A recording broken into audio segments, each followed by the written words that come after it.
You should know about NFPA 70B if you work in electrical equipment maintenance or an adjacent field, because it's the standard for electrical equipment maintenance.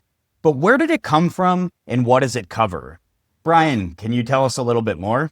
Well, the NFPA, the National Fire Prevention Association, also publishes the National Electrical Code.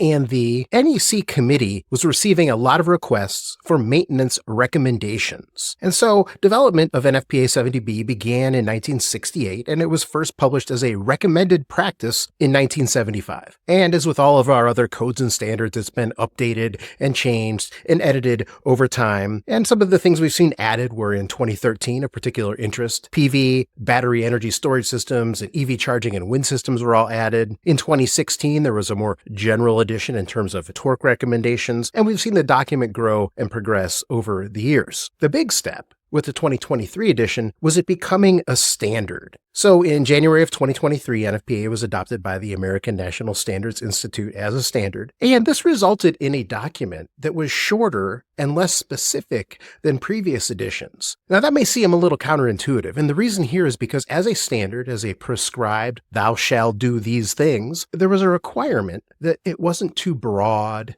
that it didn't prescribe too many things that may be a good idea but weren't absolutely necessary. It became much more focused. And so if you look at previous editions of 70B, it's a bigger book. It's got more pages in it. It's got more expository information. And that stuff kind of went away when it became a standard so that it could be more focused. The big takeaway: all previous editions of NFPA 70B were a recommended practice, something you should do. The big change in becoming an ANSI standard in the 2023 edition is that it moved to a shall. You shall do these things. So what does NFPA 70B cover? Every single electrical system out there? No, it is for electrical, electronics, communication systems, and equipment that's typical of systems installed in industrial plants, institutional and commercial buildings, and large multifamily residential complexes. What don't you see on there? 1 and 2 family dwellings. This does not apply to your house or my house. It is very specific at these larger, more complex systems that really have a higher degree of reliability required of them. And this is all clearly laid out in Chapter 1, which covers scope, purpose, and application of the standard.